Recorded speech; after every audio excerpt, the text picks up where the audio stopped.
தென்னாடுடைய சிவனே போற்றி, எந்நாட்டவர்க்கும் இறைவா போற்றி. ஆர்த்த பிறவி துயர் கடனமார்த்தாடும்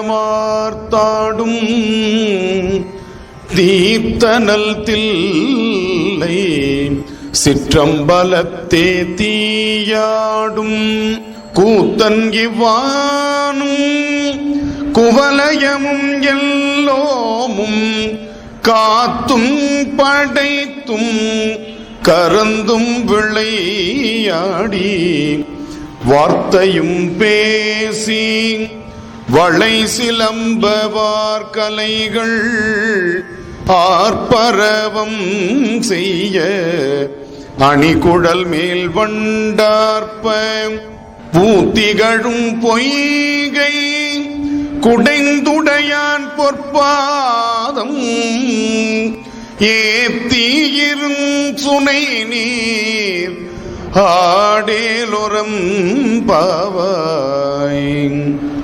திருச்சிற்றம்பலம். எல்லாம் வல்ல எம்பெருமானுடைய கருணையினாலே ஆடல் வல்லான் என்ற தலைப்பில் நாம் இன்று சிந்திக்க இருக்கின்றோம். ஆடல் வல்லான் என்று சொன்னால் நம்முடைய சிவபெருமானுடைய நடன கோலம் தான் நமக்கு நினைவில் வருகிறது. உலகில் இருக்கக்கூடிய இயக்கங்கள் அனைத்திற்கும் மூலமாக இருக்கக்கூடியவன் நடராச பெருமான். நடராச பெருமானுடைய வடிவம் ஐந்தொழில்களை நமக்கு காட்டுகின்ற வடிவமாக நம்முடைய சித்தாந்தம் குறிப்பிடுகிறது. படைத்தல், காத்தல், ஒடுக்குதல், மறைத்தல், அருளல் என்று சொல்லக்கூடிய 5 தொழில்களும் நடராச பெருமானுடைய தத்துவம் நமக்கு காட்டுவதாக நமக்கு உண்மை விளக்கம் என்ற நூல் அழகாக நமக்கு எடுத்து காட்டுகிறது. நமசிவாய என்று சொல்லக்கூடிய 5 எழுத்தினுடைய வடிவம் நடராச பெருமானுடைய வடிவம். பொதுவா இறைவனுடைய வடிவங்களை 3 விதமா பிரிக்கிறது வழக்கம். போக வடிவம், யோக வடிவம், வேக வடிவம். அந்த போக வடிவம் அப்படிங்கிறது தான் நடராச பெருமானுடைய வடிவம். உமாசகித மூர்த்தி, ரிஷபாரூடர், இதெல்லாம் போக வடிவம். யோக வடிவம் யோக பைரவர், குரு தட்சணாமூர்த்தி, இதெல்லாம் யோக வடிவம். 3வது வேக வடிவம் திரிபுராந்தகர், கஜசம்ஹாரர், காலசம்ஹார மூர்த்தி, வீரபத்திரர், பைரவர், அகோர வீரபத்திரர் அப்படின்லாம் வடிவங்கள்லாம் பார்ப்பீங்க. அது வேக வடிவம். அதாவது பெருமான் தீயவைகளை அழித்து தீயவர்களை நல்லவர்களாக மாற்றி முக்தி கொடுக்கின்ற வடிவங்களுக்கு வேக வடிவம்னு பேர். பெருமான் குருவாக இருந்து ஞானத்தை அருளுகின்ற வடிவம் யோக வடிவம். இந்த உலக உயிர்களின் பால் அன்பு கொண்டு அவர்களுக்கு மகிழ்ச்சியை தருகின்ற வடிவம் போக வடிவம். போகம் என்று சொன்னால் மகிழ்ச்சி. அதனாலதான் நடராச பெருமானை சொல்லும் பொழுது ஆனந்த நடராசன். அவர் எப்படிப்பட்ட நடராசன்? ஆனந்த நடராசன். ஆடுகின்ற கூத்து ஆனந்த கூத்து. கூத்து என்ற சொல் அழகான தமிழ் சொல். பரத நாட்டியம் என்று சொல்வார்கள், நடனம் என்று சொல்வார்கள். நடனம் என்பது ஆண்கள் ஆடக்கூடியது, நாட்டியம் என்பது பெண்கள் ஆடக்கூடியது. பெருமான் ஆடுவது நடனம், பெருமாட்டி ஆடுவது நாட்டியம். எனவே பரத நாட்டியம் என்று சொன்னால் அது பெண்களால் ஆடப்படுகின்ற திருக்கூத்து. பரதம் என்று சொன்னால் அது நடனத்தை குறிக்கும், அது ஆண்கள் ஆடக்கூடிய. இந்த பரதம் என்ற சொல் என்னத்தை காட்டுது அப்படின்னு நம்ம பார்த்தோம்னா ஒரு நுட்பமான பொருள். பரதத்துல ப அப்படிங்கிறது பாவனை. முதல்ல பரதத்துல பாவனை முத்திரைகளை தான் காட்டுவார்கள், நீங்க பார்த்திருக்கலாம். 2வது என்ன இருக்கு? ராகம். 3வது தாளம். பாவ ராக தாளம் இணைந்தது பரதம்.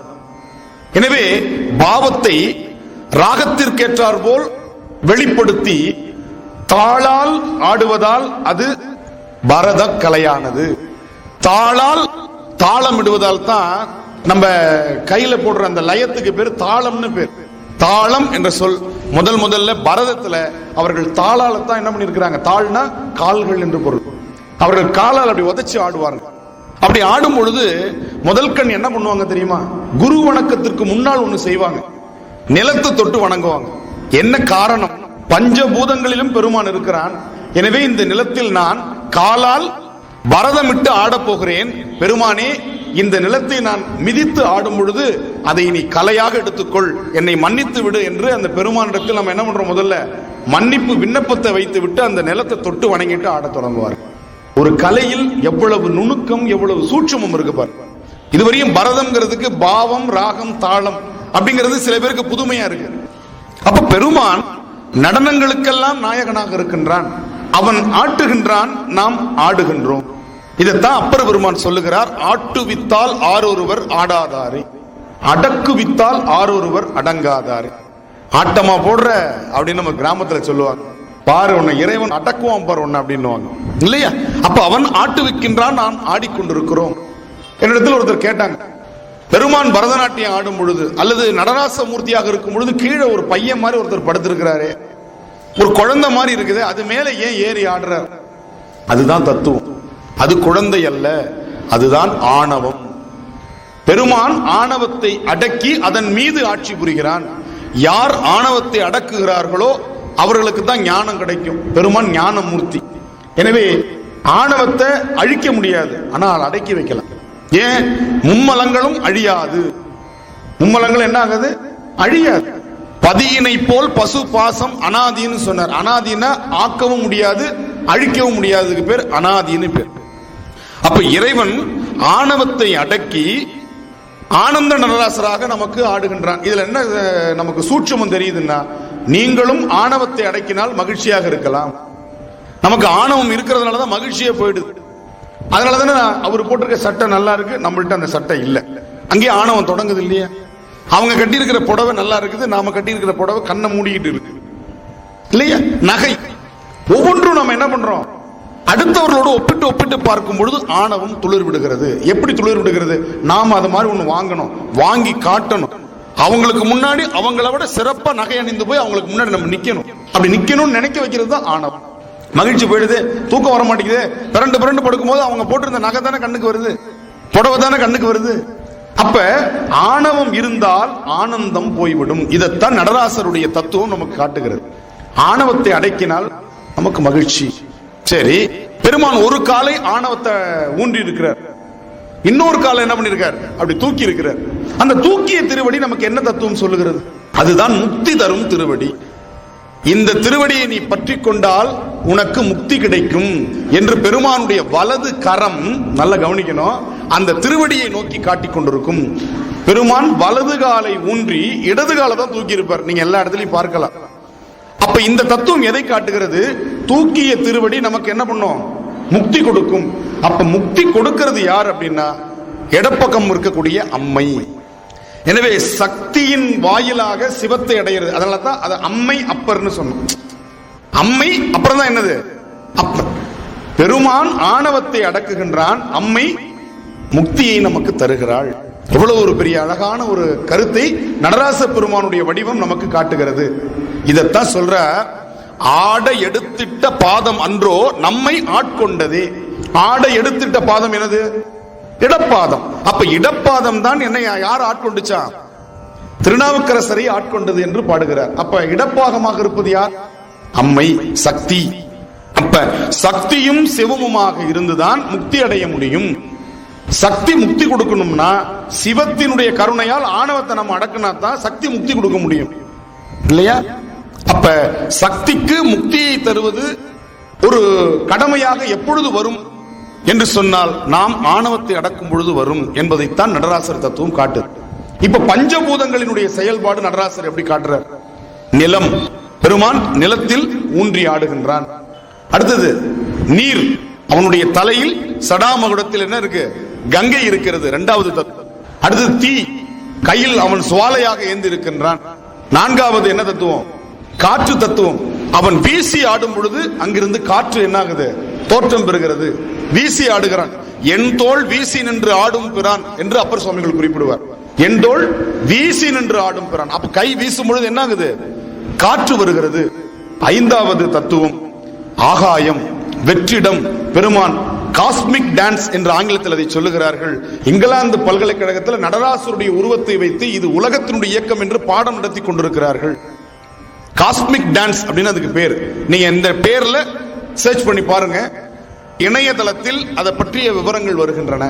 அப்ப எந்த அளவிற்கு நடராசமூர்த்தியை நம்மவர்களை காட்டிலும் வெளிநாட்டவர்கள் புரிந்திருந்திருக்கிறார்கள், அதை பாடமா நடத்தி கொண்டிருக்கிறார்கள். இன்னொன்று சொல்லுகிறேன், நடராசருடைய திருமூர்த்தங்கள் சிறப்பா சில கோவில்கள் இருக்கு. நமக்கு பஞ்ச சபைகள் அப்படின்னு வச்சிருக்கிறாங்க. 5 சபைகள். ஆடுகின்ற இடத்துக்கு பேரு சபைன்னு பேர். ஆடுகின்ற இடத்துக்கு பேரு சபை. அதுல தலைமை வாய்ந்த சபை எதுன்னா கோயில் அப்படின்னு சொல்லக்கூடிய சிதம்பரம், தில்லை. இது 3 பேர் இருக்கு. எதை எடுத்துக்கிறது? கோயில்னு சொல்றாங்க, சிதம்பரம்னு சொல்றாங்க, தில்லைன்னு சொல்றாங்க. ரொம்ப எளிமையா புரிஞ்சுக்கோங்க. தில்லை என்பது மரத்தோட பேரு, தலமரம். அந்த தலமரம் அந்த ஊரில் அதிகமா இருந்த காரணத்துக்காக அந்த ஊருக்கு பேர் தில்லைன்னு பேர். சரிங்களா? சிதம்பரம் என்று அதற்கு ஏன் பேர் வச்சாங்க அப்படின்னா, அந்த ஊர் பேர் சிதம்பரம் அல்ல, சிற்றம்பலம். இந்த சிற்றம்பலம் தான் காலப்போக்கில் மக்களுடைய அந்த வாய்மொழியில மாறி சிதம்பரம் ஆயிடுச்சு. சேற்றுக்கால் சேத்துக்கால்னு சொல்லுவோம், நாற்றாங்கால் நாத்தாங்கால்னு சொல்லுவாங்க. அப்ப சிற்றம்பலம் சித்தம்பலம்னு ஆகுது. லா ராவா மாறும். லாரி ராலி அப்படின்னு கிராமத்தில். லாரிங்கிறது என்ன சொல்லுவாங்க? ராலி. லா ஒரு இடத்துல ரா போட்டு பேசுவாங்க. லாரி ராலி அப்படின்னு. அப்ப சித்தம் பலம் சிதம்பரம். இப்படித்தான் தமிழிலிருந்து சிதம்பரம் தோன்றியது. வடமொழியிலிருந்து தோன்றியதாக ஒரு கருத்து இருக்கு. சித் என்று சொன்னால் ஞான வெளி, அம்பரம் என்று சொன்னால் பெருமான் ஆடுகின்ற இடம்.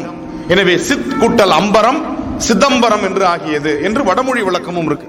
எனவே எது சரி எது தவறு என்று பார்த்து கொண்டிருப்பதை காட்டிலும் சிதம்பரத்தில் நடராச பெருமானை பார்ப்பதுதான் நம்முடைய வேலை. ஆராய்ச்சிக்குள்ள போனோம்னு வச்சுக்கோங்க, இறைவனை அடைய முடியாது. அறிவால இறைவனை அடையவே முடியாது. பக்தியாலையும் அன்பாலையும் தான் அடைய முடியும். அங்க போய் உட்கார்ந்துக்கிட்டு சிதம்பரத்தில் இது மாதிரி சொல்லியிருக்கிறாங்களே அப்படின்னு அங்க போய் நின்றுட்டு ஆராய்ச்சி பண்ணிட்டு இருந்தா இல்லையா? அழகா சொல்றாரு பாருங்க. சிதம்பரத்துக்கு போன உடனே ஞானசம்பந்த பெருமானுக்கு அப்படியே உள்ள முருகுது.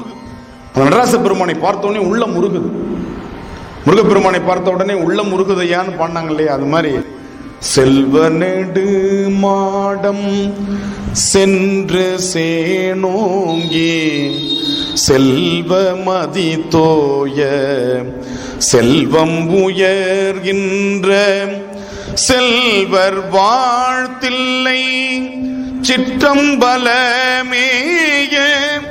செல்வல் கழலேத்தும் செல்வம் செல்வமே அலையார் புனல் சூடி ஆகத்து ஒரு பாகம் மலையான் மகளோடு மகிழ்ந்தான் உலகேத்த சிலையால் எயிலைதான் சிற்றம்பலம் தன்னை தலையால் வணங்குவார் தலையானார்களே.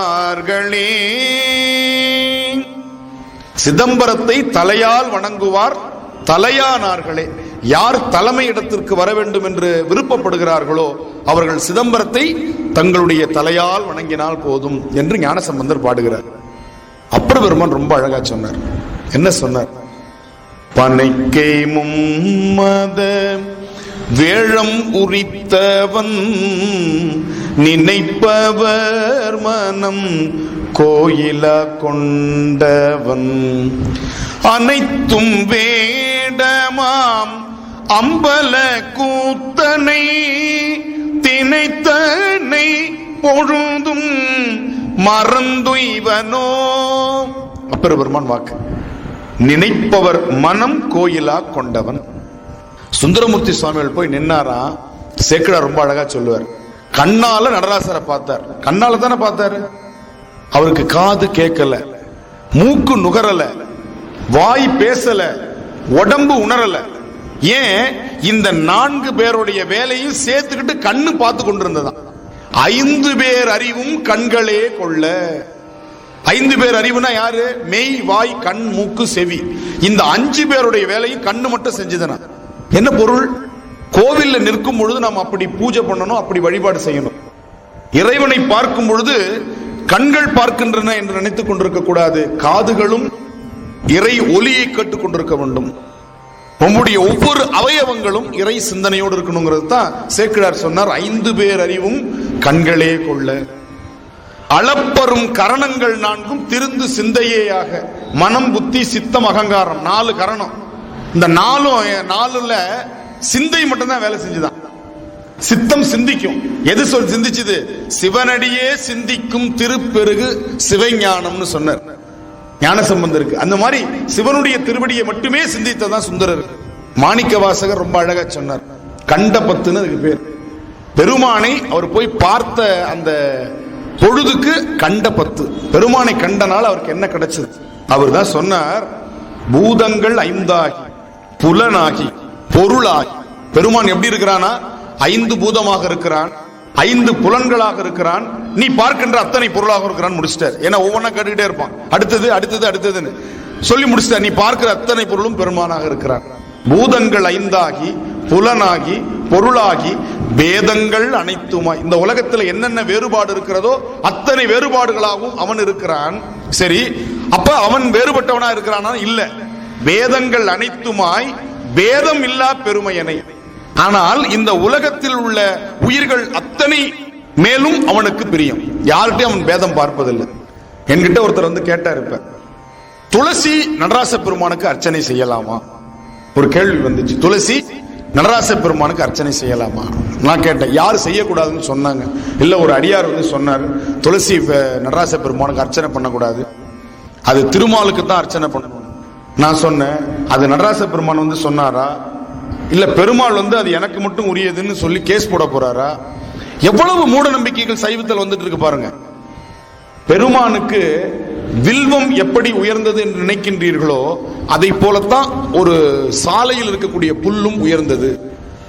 அவனிடத்தில் எந்த பேதமும் இல்லை. நான் சொல்லல, மாணிக்க வாசகர் சொல்றார், பேதங்கள் அனைத்துமாய் பேதம் இல்லா பெருமையன். புல் இலை எருக்கமாயினும், எருக்கம் போக கூட சிவபெருமானுக்கு விருப்பமான பூன்னு சொல்றார். ஏன்னா அவனுக்கு விருப்பம் வெறுப்பு ரெண்டுமே கிடையாது, சமநிலை. பூவை வைத்து வழிபாடு செய்வருடைய உள்ளம் வெறுப்புல இருக்கா விருப்புல இருக்கான்னு தான் பெருமான் பார்க்கறானே தவிர பூல விருப்பு அவனுக்கு கிடையாது. புண்ணியம் செய்வாருக்கு பூ உண்டு நீர் உண்டுன்னார் திருமூலர். என்ன பூன்னு சொல்லியிருக்காரா?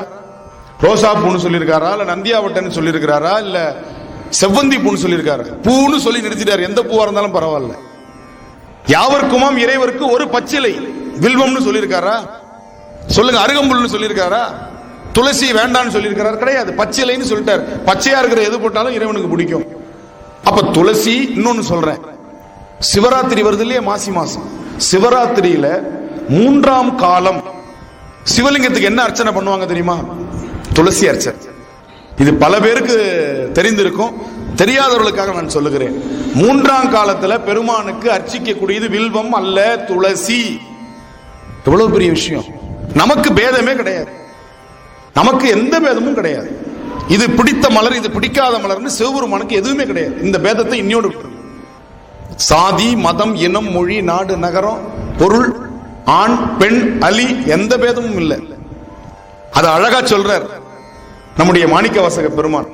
அண்ணாமலையான் அடிக்கமலம் சென்றீரஞ்சும் விண்ணோர் முடியின் மணித்தொகை விரற்றார் போல் கண்ணார் இரவி கதிர் வந்து கார்கரப்ப தன்னார் ஒளி மழுங்கி தாரகைகள் தாமகல பெண்ணாகியானாய் அலியாய் பிறங்கொழி சேர் விண்ணாகி மண்ணாகி இத்தனையும் வேறாகி கண்ணார் அமுதமுமாய் நின்றான் கடல் பாடி பெண்ணே இப்பூம்புணல் வாய்ந்து ஆடேலோரம் பாவாய்.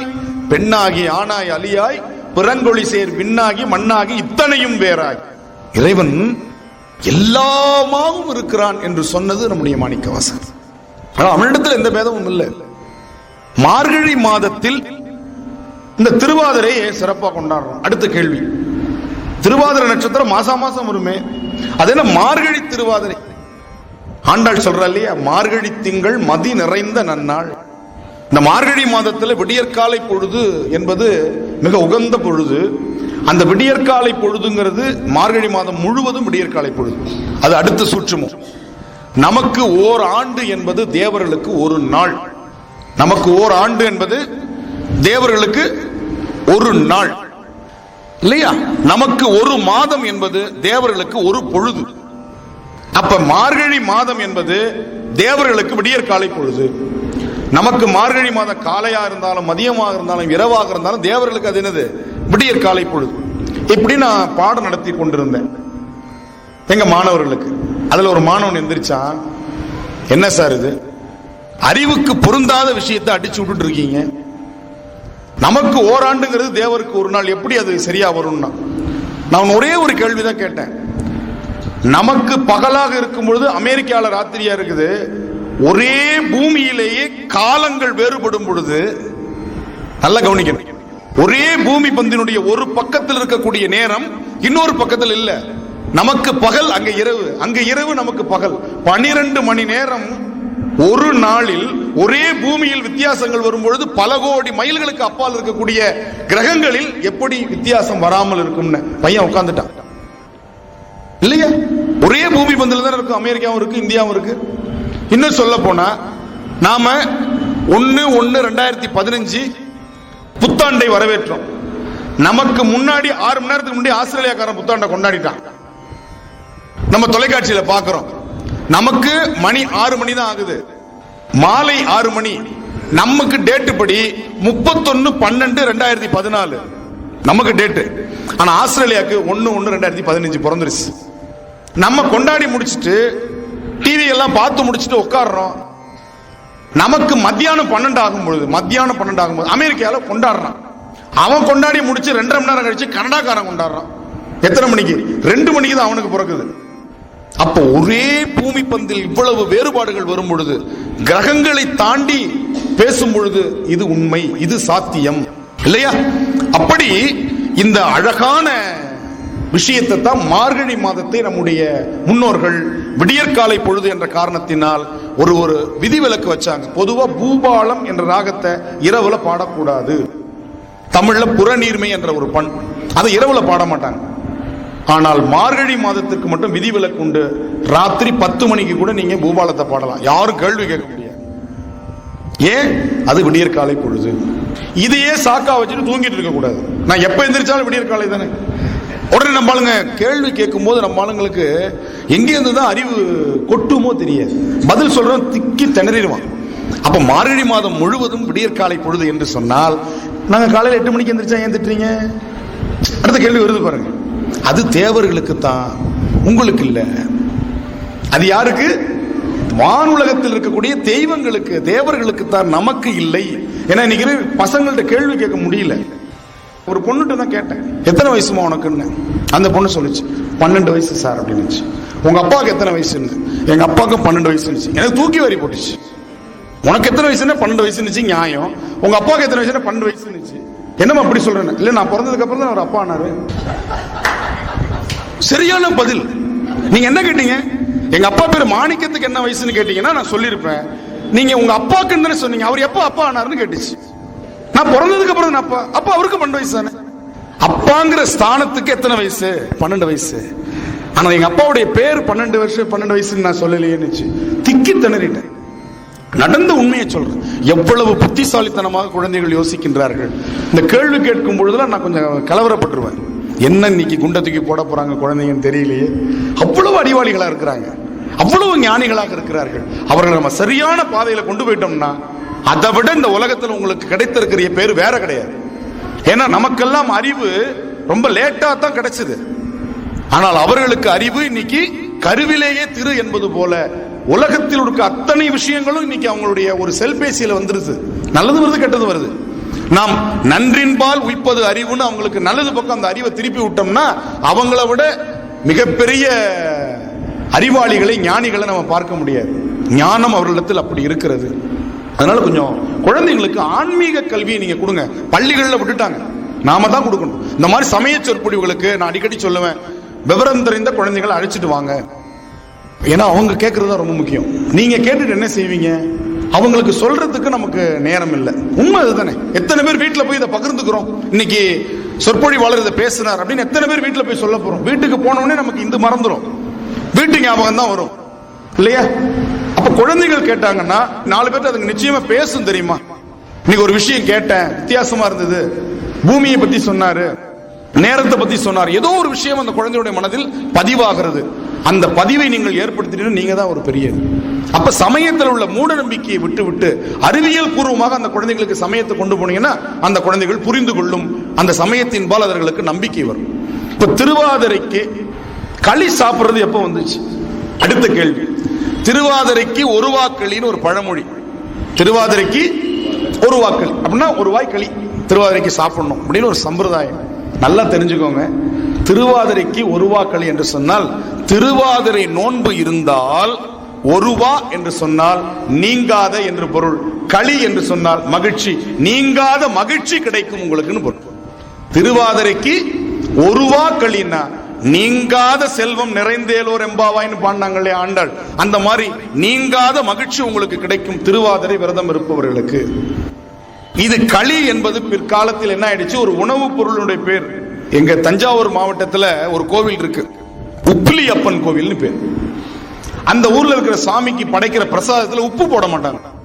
எனக்கு புரியல, பிரசாதத்துல உப்பு போடாம ஒரு சாமிக்கு எப்படி சாப்பிடும்? நமக்கெல்லாம் உப்பு கொஞ்சம் குறைஞ்சாவே ரோஷம் வந்துருமே. ஏன்னா ரோஷத்தை நம்ம எதை விட்டாலும் விடும், ரோஷத்தை விட மாட்டோம். உப்பு ஒரு கல்லு கூட குறையாம பார்த்துப்போம். அந்த சாமிக்கு இன்னைக்கும், விளையாட்டுக்கு சொல்லல, இன்னைக்கும் உப்புலியப்பன் கோவில்ல போன நான் சக்கரை பொங்கல் தான் சாப்பிடுவேன். ஏன்னா மற்ற புளியோதரையிலையும் உப்பு இருக்காது, பொங்கல்ல உப்பு இருக்காது, எதுலையும் உப்பு இருக்காது. ஆனா சக்கரை பொங்கல்ல உப்பு போட மாட்டாங்களா, அதனால வெல்லம் வாங்கி நம்ம சாப்பிட்டுடலாம். ஏன்னா உப்புலியப்பன் உப்பு இல்லாத அப்பன்னு அது. அதற்கு கல்வெட்டுல கொஞ்சம் அப்படி புரட்டி பார்த்தா ஒப்பிலி அப்பன்னு இருக்கு. ஒப்பில்லாதவன், கம்பேர் பண்ண முடியாதுன்னு இருக்கிறத இவங்க காதுல உப்பிலின்னு வாங்கி கோவில் பேர் உப்பிலியப்பன் கோவில் இருக்கும். ஒப்பில்லாத அப்பன், ஒப்பில்லாதவன், அவனை என்ன ஆக்கிட்டாங்க இன்னைக்கு, உப்பில்லாதவன் ஆக்கிட்டு சாமிக்கு உப்பு இல்லாம படைச்சிட்டு ஐயர் உப்பு போட்டு சாப்பிட்டு இருக்காரு. அதுதான் அதுல வேடிக்கை. சரி, அவரும் அப்படி சாப்பிடுறாருன்னு பார்த்தா வீட்டுக்கு வந்து அதுல ஒரு அரை ஸ்பூன் உப்பு போட்டு பிரட்டி சாப்பிட்டு இருக்கு. சாமிக்கு தான் உப்பு இல்லாம படிக்கணும்னு ஐதீகம், நமக்கு அதெல்லாம் கிடையாது. பிரசாதம் பிற சாதமா எடுத்து பாருங்க. இப்படிதான் நம்ம நிறைய தவறா புரிஞ்சுக்கிறோம். அது மாதிரி திருவாதிரைக்கு ஒரு வாக்களி என்று சொன்னால் அந்த விரதம் இருப்பவர்களுக்கு நீங்காத மகிழ்ச்சி உண்டாகும். சரி, திருவாதிரைங்கிறது என்னது, ஒரு நட்சத்திரம் தானே. திருவாதிரைங்கிறது ஒரு நட்சத்திரம். 2 நட்சத்திரத்துக்கு தான் 27 நட்சத்திரம் திரு என்ற ஒரு அடைமொழி. ஒன்று திரு ஓணம், பெருமாளுக்கு ரொம்ப உகந்த நட்சத்திரம் சொல்றோம். இன்னொன்று திரு ஆதிரை. வேற எந்த நட்சத்திரத்துக்கு திருன்ற அடைமொழி கிடையாது. இந்த திருவாதிரைனா என்னது? நட்சத்திரங்கள் 27 பெண்கள். நல்லா தெரிஞ்சுக்கோ, நட்சத்திரம் 27 பெண்கள். அதுல ஒரு பெண் பேர் ஆதிரை. அவளுடைய பேர் என்னது? ஆதிரை. ஒரு மிகப்பெரிய கற்புக்கரசியாக இருந்திருக்கிறாள். அவளுடைய கணவனுடைய பேர் சாதுவன். கணவன் பேர் என்னது? சாதுவன். அந்த சாதுவன் நண்பர்களுடைய சேர்க்கை காரணமாக மதுவுக்கு அடிமையாயிடுறான். அதனால் பல தவறுகள் செய்யறான். கடைசியில் ஒரு கட்டத்தில் மனம் திருந்துகிறான். திருந்தி தன்னுடைய பொருள் எல்லாம் இழந்துட்டோம், இனிமேல் தன்னுடைய கற்புக்கரசியான மனைவி முகத்துல முழிக்கணும்னா நல்ல செல்வத்தோட, நல்ல மனதோட, நல்ல உடல் நலத்தோட தான் சந்திக்கணும்னு சொல்லிட்டு அந்த ஊரை விட்டே போயிடுறான். பொருள் சம்பாதிக்க. அந்த காலத்துல திரைக்கடல் ஓடியும் திரவியம் தேடுன்னு சொல்லுவாங்க. கடல் கடந்து தான் வாணிகம் செய்து அவன் ஒரு வாணிக குலத்தில் பிறந்தவன். எனவே ஆதிரையை விட்டு விட்டு அவன் என்ன பண்றான், கடல்வழி மார்க்கமா போறான். அப்ப என்ன ஆகுது, நடுக்கடல்ல கப்பல் உடைந்து சிதறுகிறது. அப்ப இந்த சாதுவனை நினைத்துக் கொண்டே அவள் இருக்கிறாள் இல்லையா, அந்த கற்புக்கரசி, அவள் இங்கே புயல் காற்று வீசுகிறதுன்னு அந்த குறிப்புகளை வைத்து என்னுடைய கணவனுக்கு எதுவும் ஆகக்கூடாது என்று வேண்டிக் கொள்ளுகிறாள். அந்த கற்புக்கரசனுடைய வேண்டுதல் பலிக்கிறது. அவள் சிவ வழிபாடு செய்யக்கூடியவள், அது ரொம்ப முக்கியமான விஷயம். அப்ப சிவனிடத்தில் வேண்டுகிறாள், என்னுடைய கணவனுக்கு எந்த குறையும் வரக்கூடாது, அவன் நல்லபடியா திருந்தி என்கிட்ட வரணும் அப்படின்னு சொல்லும் பொழுது அவனுக்கு ஒரு துடுப்பு மாட்டி ஒன்று கிடைக்கிது கடல்ல. அதை பிடித்து கொண்டு நீந்தி இன்னொரு தீவுக்கு செல்லுகிறான். அந்த தீவுல இருக்கிறவங்க மனித மாமிசம் சாப்பிடக்கூடியவங்க. நல்லா கவனிக்கணும், இந்த கதையில 3 விஷயம் வருங்க. மனித மாமிசம் சாப்பிடுறவங்க பிடிச்சிட்டு போயிட்டாங்க. நாகர்கள், அவர்கள் நாகர்கள்னு பேர். அந்த நாகர்கள் இருக்கக்கூடிய தீவுக்கு போனோடனே அவங்க அந்த கோவில்ல பலி கொடுக்க போறாங்க. யார? சாதுவனை. அப்படி பலி கொடுக்கும் பொழுது, இந்த பூஜைகள்லாம் செய்யும் பொழுது அந்த சாதுவன் என்ன பண்றான், நாகர்களுடைய மொழியிலேயே அவங்கள்ட்ட பேசுறான். ஆகா, அவன் நம்மாலு போல இருக்கு.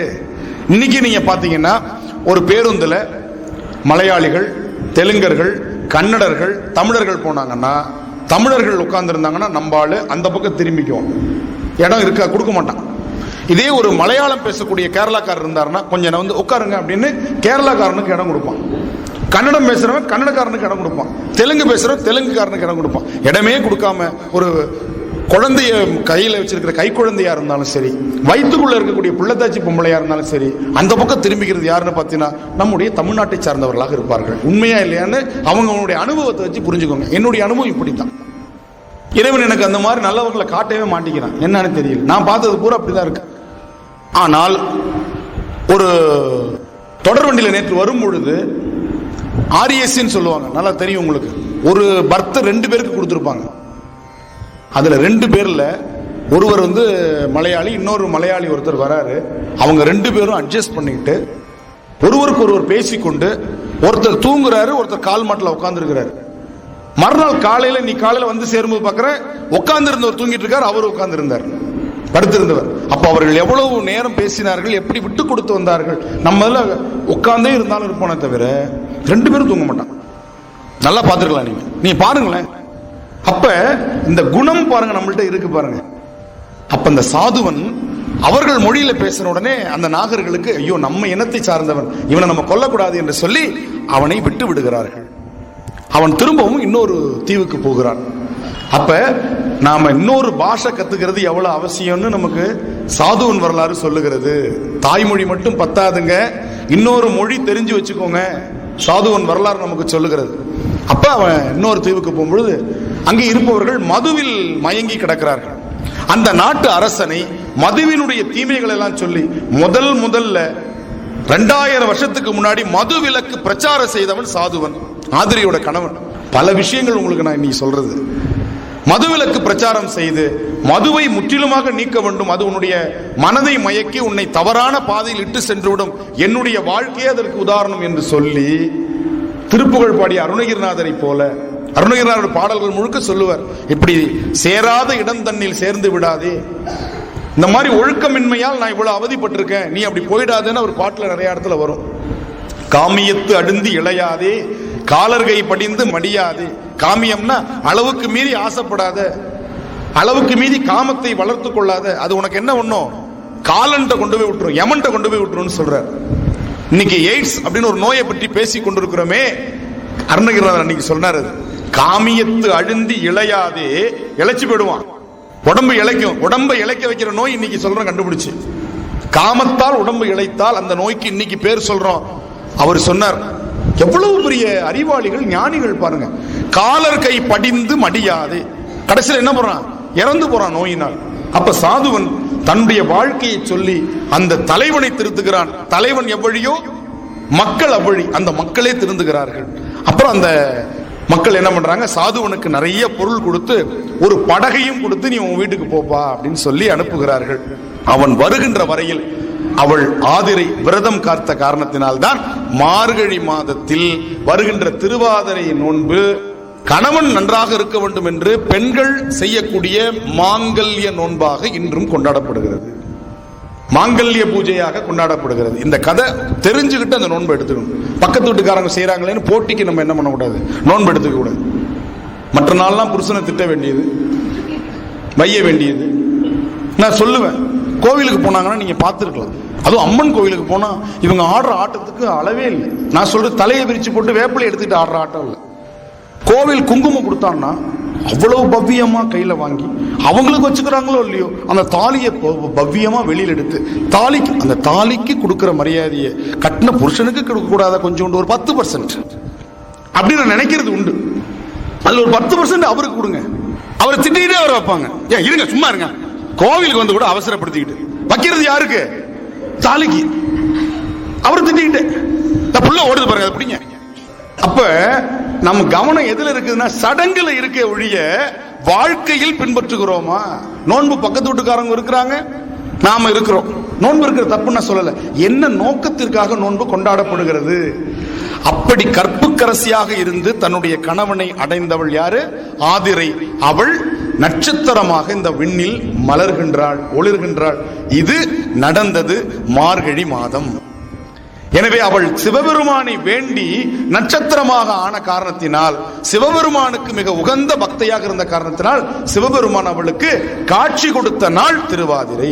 எப்படி கொடுத்தான்? ஆனந்த நடராசமூர்த்தியாக காட்சி கொடுத்தான். இதுதான் திருவாதிரை நோன்பு.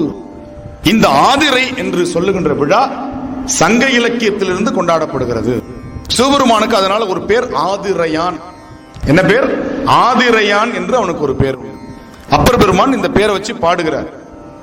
வேத நாயகன் வேதியர் நாயகன், வேத நாயகன் வேதியர் நாயகன், மாதின் நாயகன் மாதவர் நாயகன், ஆதி நாயகன் ஆதிரை நாயகன், ஆதிநாயகன் ஆதிரை நாயகன், பூத நாயகன் புண்ணிய மூர்த்தியே, பூத நாயகன் புண்ணிய மூர்த்தியே.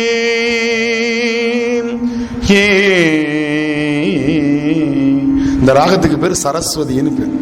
ராகத்துக்கு பேர் என்னது? சரஸ்வதி. அதுல சொல்றார் ஆதி நாயகன், அவன் ஆதிரை நாயகன், ஆதிரை வழிபட்ட தலைவன், ஆதிரை நட்சத்திரத்திற்கு அவன் தலைவன். இப்ப இந்த நோன்பு புரியுதா? எல்லா வழிபாடுமே நைவேத்தியத்தோடு சம்பந்தப்பட்டது. அதனால் பிற்காலத்துல ஒவ்வொரு வழிபாட்டிற்கும், ஏன்னா வழிபாட்டுல குழந்தைகளையும் இளம் சிறார்களையும் இளைஞர்களையும் இணைக்கின்ற ஒரே ஒரு விஷயம் என்னன்னா, அவர்களுக்கு ஏதாவது ஒன்று பிரசாதமாக நாம் வழங்க வேண்டும் அப்படின்னு ஒரு ஏற்பாட்டை நம்முடைய முன்னோர்கள் செய்தார்கள். அதனால தான் திருவாதிரைக்கு ஒருவா களி என்பது களி என்ற ஒரு உணவு பிரசாதமாக அன்று வழங்கப்படுகிறது. அந்த களியில நவதானிய களி இருக்கிறது, அரிசி மா களி இருக்கிறது. அந்த காலத்துல அரிசியை இடிச்சு ரவா சல்லடன் ஒன்று வச்சிருப்பாங்க. இந்த வீட்டுல இப்ப இருக்கா என்னன்னு தெரியல. ரவா சல்லடன் ஒன்று, அது ரவா சலிக்கிறது இல்ல, நிறைய பேர் தப்பா புரிஞ்சுக்கோங்க. ரவா சல்லடனா ரவா சல்லடை போல இருக்குன்னு. மூக்கு கண்ணாடினா மூக்குக்கு போடுறது இல்ல, அது கண்ணுக்கு போடுறது. மூக்கு தாங்கி பிடிக்கும், ஆனா அதுக்கு பேர் மூக்கு கண்ணாடி. நிறைய பேர் என்ன நினைச்சிட்டு இருப்போம், மூக்கு கண்ணாடினா அந்த மூக்குக்கு போடுறது போல இருக்குன்னு.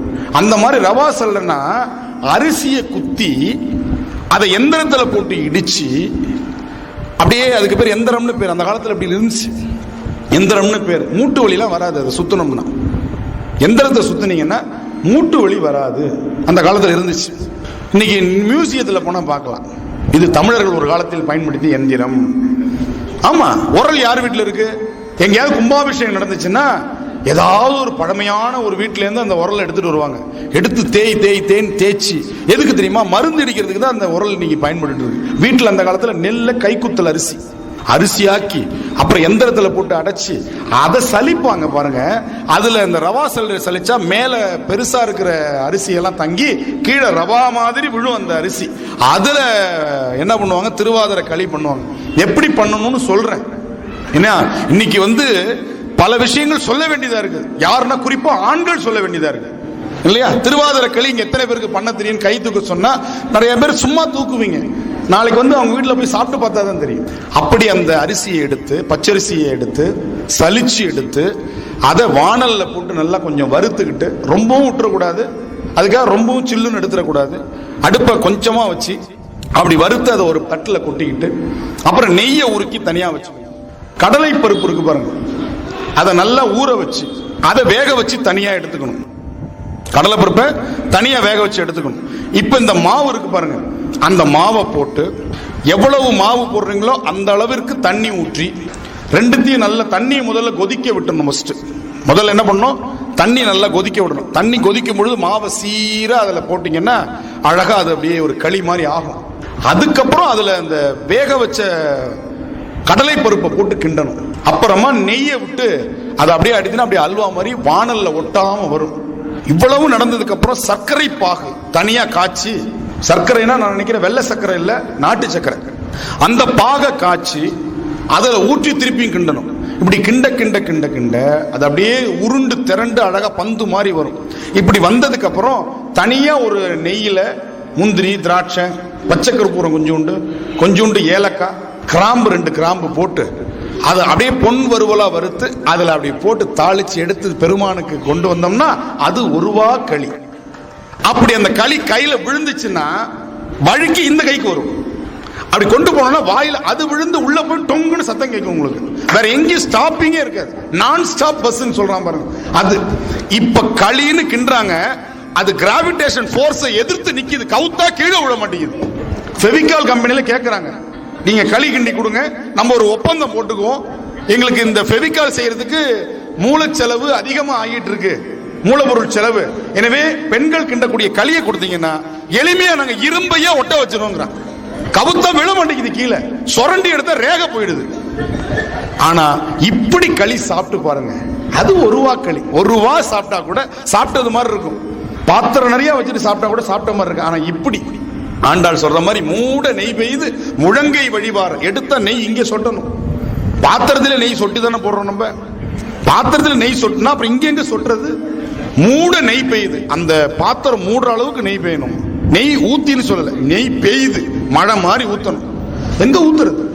மூட நெய் பெய்து எடுத்தோம்னா முழங்கை வழிவார கூடி இருந்து உண்டு குளிர்ந்தேலோ ரெம்பாவாய்.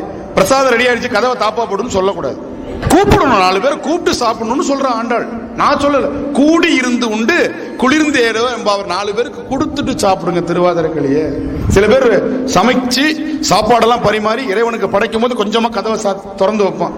படைச்சு முடிச்சு அந்த கற்பூரம் அணையறதுக்கு ரெடியா அப்படியே பரபரப்பா பார்த்துட்டு இருப்பான். ஏன்னா கற்பூரம் அணைஞ்சா தான் சாப்பிடணும்னு ஒரு ஐதீகம் வேற. அந்த கற்பூரம் அணையிற வரையும் வெயிட் பண்ணிட்டே இருப்பான். கற்பூரம் அணைஞ்ச உடனே கதவை தாப்பா போட்டுருவான். நீ பார்த்துருக்கலாம். முழுக்க முடிச்சு இலையை தொடச்சு சாப்பிட்டதுக்கு அப்புறம் இன்னும் 2 பேருக்கு அந்த இலையை போடலாம் கழுவாம. அப்படி இலையை தொடச்சு கொண்டு வந்து வெளியில போடுவான். இதையா நமக்கு பண்பாடு கற்றுக் கொடுத்தது? அப்ப திருவாதிரை களி என்பது இப்படி பலரோடு கழித்து சாப்பிடணும். அப்படி கழித்து சாப்பிட்டீங்கன்னா அந்த களி உங்களுக்கு இன்பத்தை தரும். எப்படிப்பட்ட இன்பத்தை தரும்? ஒருவா இன்பம், நீங்காத இன்பத்தை தரும் என்று நம்முடைய முன்னோர்கள் பிரசாதத்தோடு வைத்தார்கள். சாதா சாதம் பெருமானுக்கு காட்டினதுக்கு அப்புறம் பிரசாதமாகிறது இல்லையா? சாதா தலம் பெருமான் இருக்கிறதுனால பிரசித்தி பெற்ற தலமாகிறது. அப்படின்னா மேலான தோஷம் மேலானதாக மாறுகிறது. அதனால பிரதோஷம். தோஷம்னா நமக்கு துன்பத்தை தருவது. அது துன்பத்திலிருந்து மேலான இன்பத்தை தருகின்ற காரணத்தினால் அந்த காலத்தில் பெருமானை வழிபடுகின்ற நிலையில் அது பிரதோஷம் என்று வழங்கப்படுகிறது இல்லையா? அப்படிங்கிற வடமொழி சொல்லுக்கு மேலானது. அப்ப சாதம் என்னவாகுது? பிரசாதமாகிறது. எப்ப? பலரோடு உண்ணும் பொழுது. பெருமான் அதுல இருந்து ஒரு முந்திரி பருப்பு கூட எடுத்துக்க மாட்டார், ஒரு திராட்சையை கூட எடுக்க மாட்டார். நீங்க கவலையே பட வேணாம், தைரியமா படைக்கலாம். ஆனா யாருக்கு அது கொடுக்கப்பட வேண்டும்? அடியார்களுக்கு கொடுக்க வேண்டும். தலைப்புக்குள்ள போல இவ்வளவு நேரம் நான் பேசிட்டு இருந்ததெல்லாம் அப்படி ஒரு பருந்து பார்வை. இந்த கூத்து, நடனம், நாட்டியம்னு சொன்ன இல்லையா? எவ்வளவு விதமான நாட்டியம். நம்ம சிதம்பரத்தை விட்டு வெளியில வரல தெரியுமா? அங்கேயே நிக்கிறேன் நான். இன்னும் 5 சபைகள்ல ஒரு சபை பொற்சபை பொன்னம்பலம். இந்த பொன்னம்பலத்துக்கு யார் பொன் வைந்தா? பராந்தக சோழன் வரலாற்றை சொல்லுவாங்க. ஆனா 7ஆம் நூற்றாண்டுல நாவுக்கரசர் தேவாரத்துல இதற்கு வான் உலகத்து தேவர்கள் பொன் வைந்திருக்கிறார்கள் வருது. முழுதும் வானுலக தேவர்கள் தூய செம்பொன்னினால் எழுதி மேய்ந்த சிற்றம்பலத்து ஆதியை பாடுறார். யார் பாடுறா? நாவுக்கரசர் தேவாரத்தில் வருது. தூய செம்பொன்னினால், நல்ல சுத்தமான தங்கத்தினால் அந்த பொற்கூரையை வேய்ந்திருக்கிறார்கள் 7ஆம் நூற்றாண்டிலே வருது. பராந்தக சோழனுடைய காலம் 9ஆம் நூற்றாண்டு. அப்ப 7ஆம் நூற்றாண்டிலே அதுக்கு பொற்கூரை இருந்தது. பராந்தக சோழன் அதை புதுப்பித்து குடமுழுக்கு செய்திருக்கிறான். புதுப்பித்து குடமுழுக்கு செய்தவனுடைய பெயர் நிலைச்சு போச்சு இல்லையா? அதுபோல 2வது தலம், அற்புதமான தலம். 5 சபைகள்ல 2வது சபை என்ன சபை? நமக்கு மதுரையில் இருக்கக்கூடிய வெள்ளி அம்பலம், வெள்ளி சபை. அங்கதான் பெருமான் கால் மாறி ஆடுகின்றார்.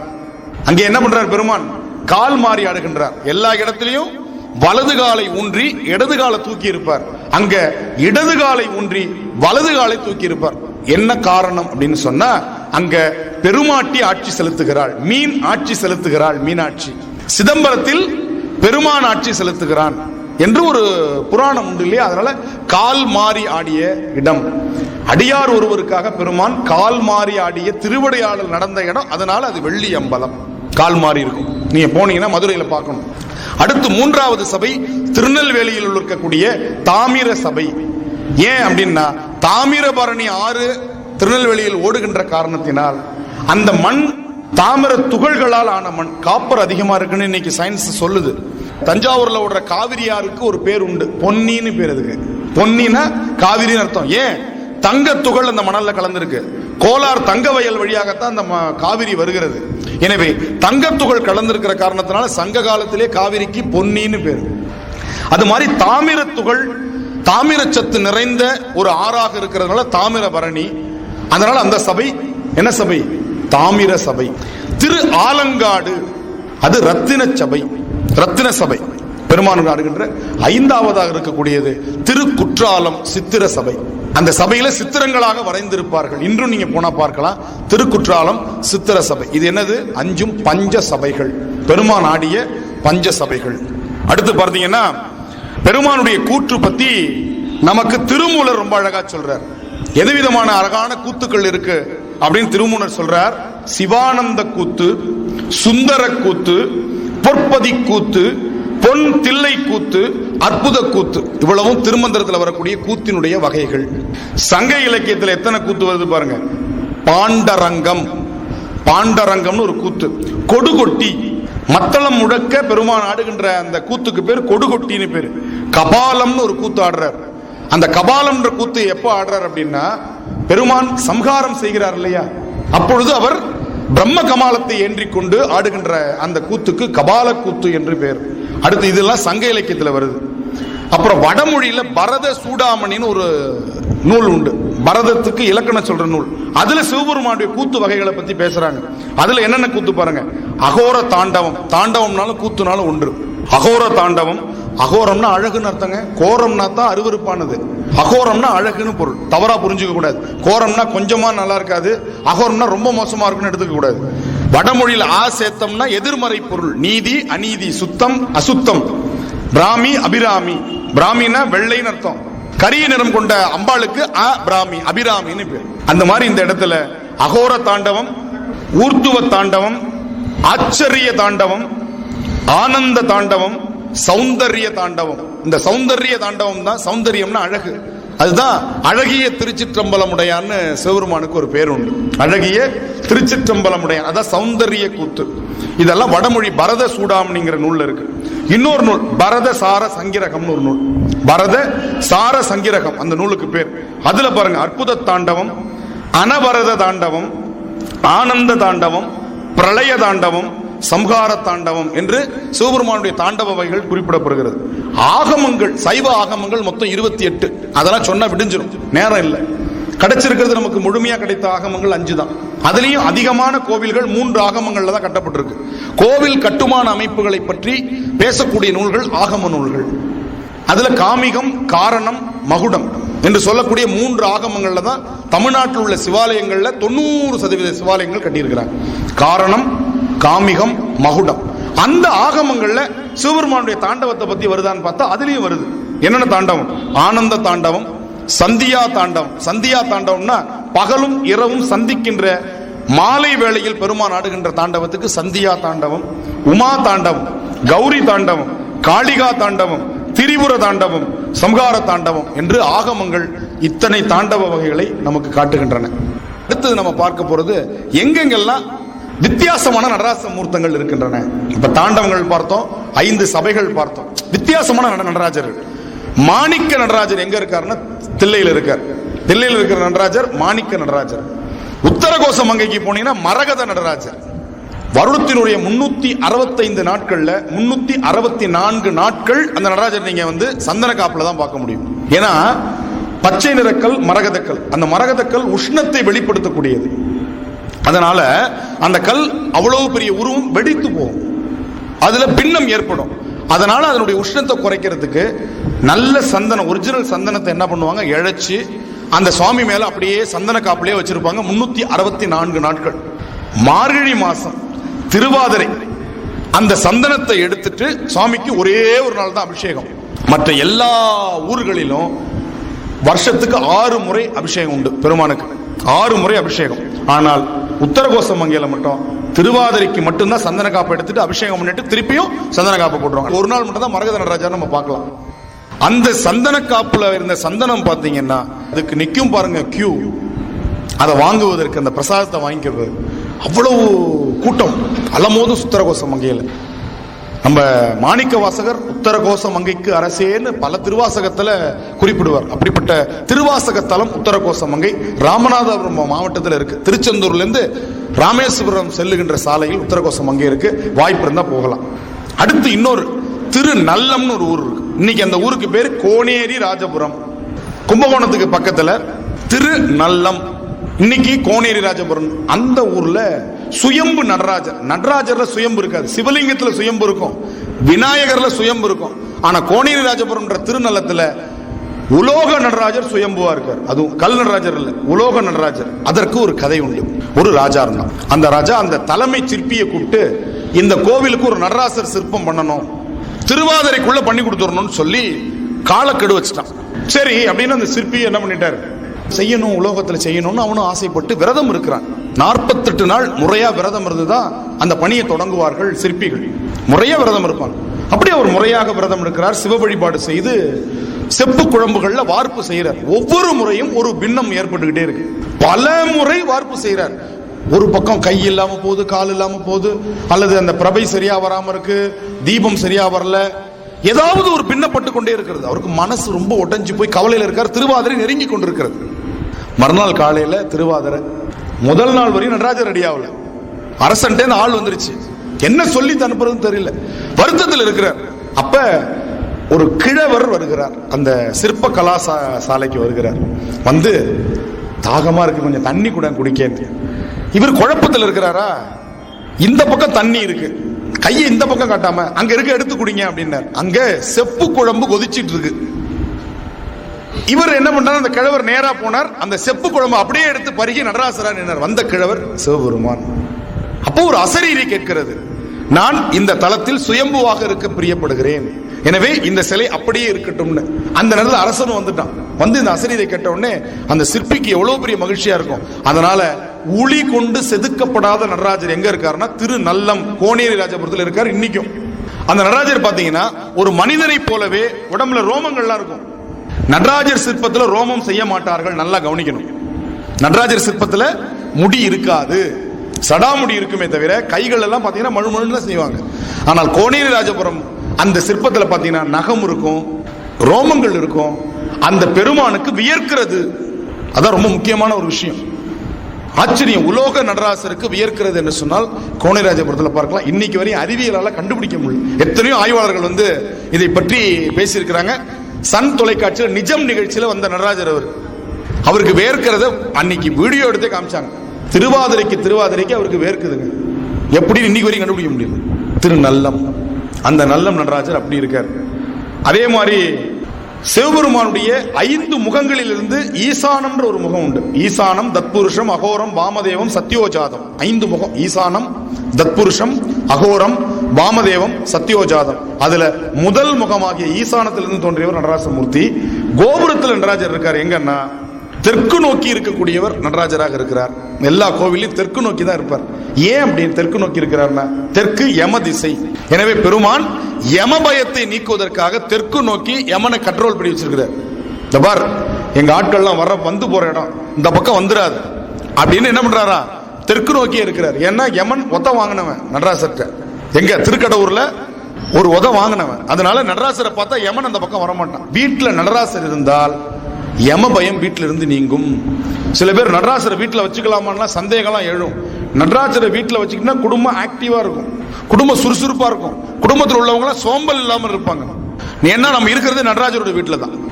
நாம நினைச்சிருக்கோம் நம்ம பேர்ல ரெஜிஸ்டர் பண்ணிருக்கிறோமே, நம்ம பேர்ல வாங்கியிருக்கோமே, நம்ம மனைவி பேர்ல வாங்கியிருக்கிறோமே, குழந்தை பேர்ல வாங்கியிருக்கோமே அப்படி நினைச்சிருப்பீங்க.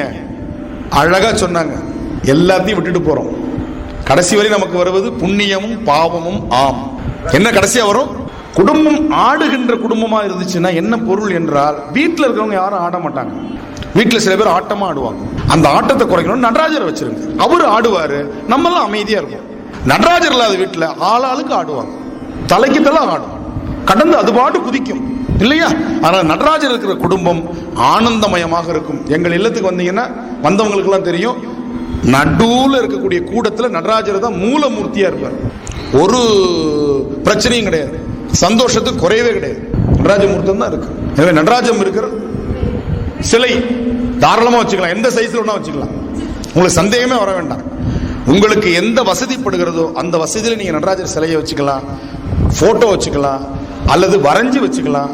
எதை பத்தி நீங்க கவலைப்பட, ஸ்கிரீன் நடராஜர் ஸ்கிரீன் போட்டு வச்சுக்கலாம். எதை பத்தி நீ சந்தேகமே வர வேண்டாம். நடராஜர் வீட்டில் இருக்குன்னா வீடு சுபிட்சமாக, மகிழ்ச்சியாக, இன்பத்தோட, செல்வ வளத்தோட இருக்கும்னு அர்த்தம். அடுத்தது குடைவரை கோவில் இருக்கக்கூடிய நடராஜர் எங்க பார்க்கலாம்னா சுசீந்திரத்தில் பார்க்கலாம். குடைவரை கோவில்னா மலையை குடைஞ்சு கோவில் கட்டியிருப்பாங்க, அந்த கோவில் குடைவரை கோவில். அங்க சுசீந்திரத்தில் இருக்கிற நடராஜர் குடைவரை நடராஜரா இருக்கிறார். அடுத்தது ஊர்த்துவ தாண்டவம் அப்படின்னு சொன்னேன். பெருமான் காளியோடு ஊர்த்துவ தாண்டவம் ஆடும் பொழுது கீழே விழுந்த தோட கால் எடுத்து காலாலேயே மாட்டுறார். காலால எடுத்து கையால மாட்டாம என்ன பண்றார், காலாலே அந்த தோட்டை மாட்டுகிறார். காளி பார்த்துட்டு அதிர்ந்து போயிட்டார், இது நம்மால முடியாது. எனவே காளி அங்கே தோற்று போவதாக ஒரு செய்தி உண்டு, இப்படி ஒரு புராணம் உண்டு. அதெல்லாம் நமக்கு ஒரு சுவாரஸ்யத்திற்காக அந்த புராணங்கள் எல்லாம் நம்மவர்கள் எழுதி வைத்தார்கள். ஒரு கடவுள் மேல் நமக்கு ஒரு சுவாரஸ்யம் வரணும். ஏன்னா கதை அப்படியே போச்சுன்னா நமக்கு சுவாரஸ்யம் இருக்காது. பாருங்க, சிவபெருமானுக்கும் அம்பாளுக்குமா சண்டை வரப்போகுது, ஏன் சிவம் வேற சக்தி வேற நினைக்கிறதுனால தான் இந்த பிரச்சனை வருது. இப்படி நாம என்ன பண்ணிட்டோம், அப்படி பிரித்து பார்த்திருக்கிறோம். அந்த ஊர்த்துவ தாண்டவர் எங்க இருக்கார் அப்படின்னா குடந்தை நாகநாதர் ஆலயத்தில் இருக்கார். ஊர்த்துவ தாண்டவர் அந்த நடராஜரை நீங்க அங்க பார்க்கலாம்.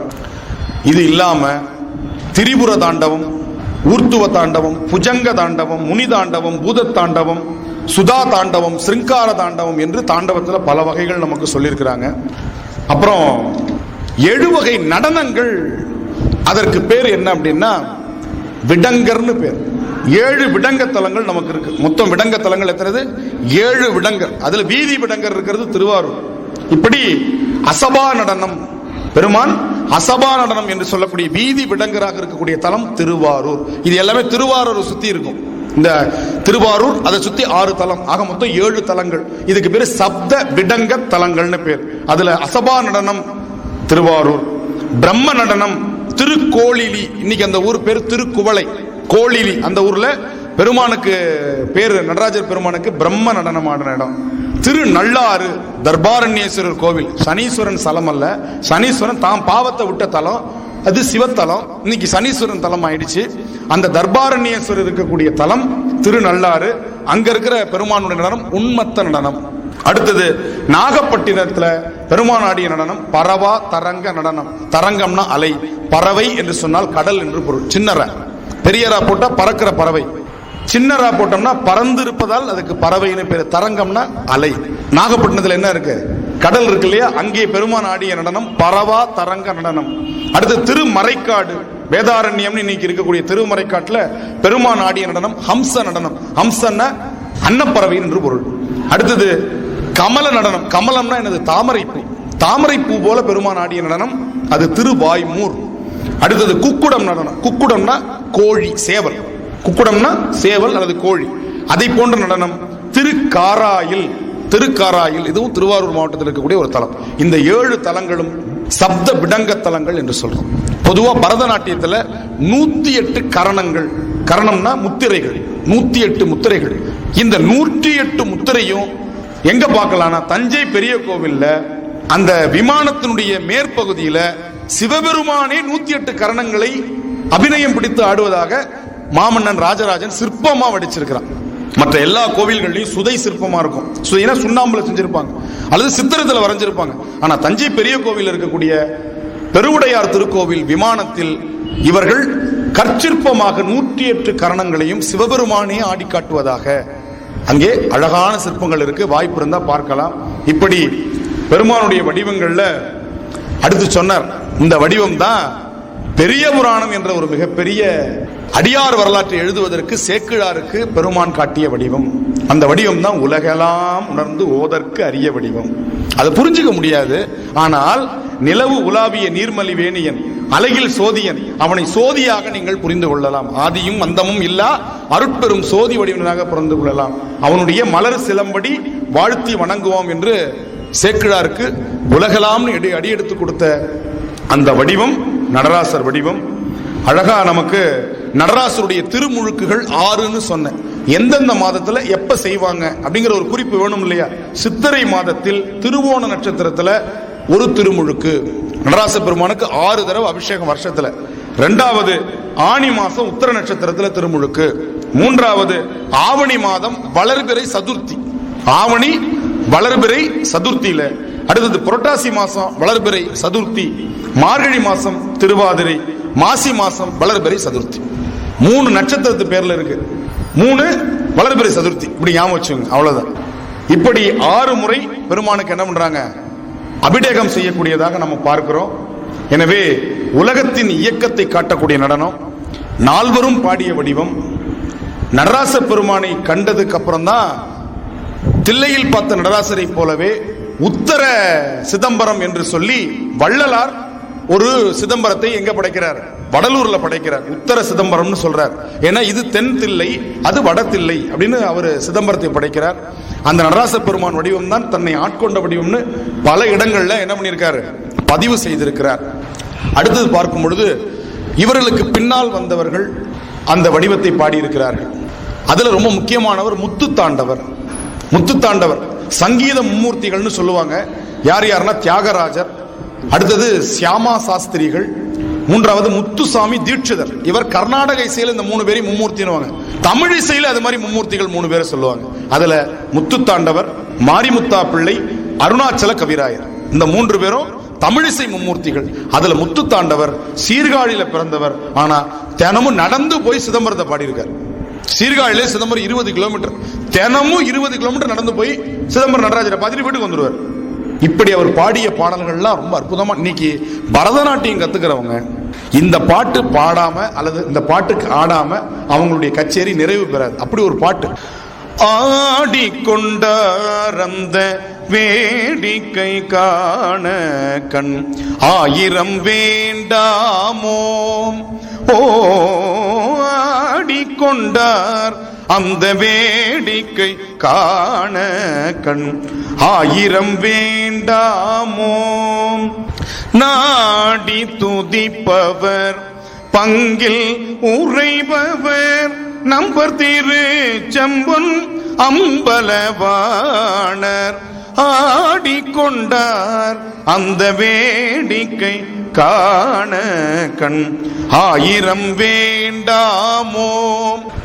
ஆரணவ மணி மாலைகளாட ஆடும் மரவம் படம் பிரித்தாட சீரணி கொன்றை மலர் தொடையாட சிதம்பரம் தேராட பேரணி வேதிய தில்லை 3000 பேர்களும் பூசித்து கொண்டு நின்றாட காரண காளி எதிர்த்து நின்றாட கனக சபை தன்னிலே ஆடிக்கொண்டார் அந்த வேடிக்கை காண கண் 1000 வேண்டாமோ. ஓ இப்படி பாடியிருக்கார். அடுத்து ஒரு பாட்டு ரொம்ப உருக்கிறோம். அப்படியே நாதநாம கிரியைங்கிற ஒரு ராகம்.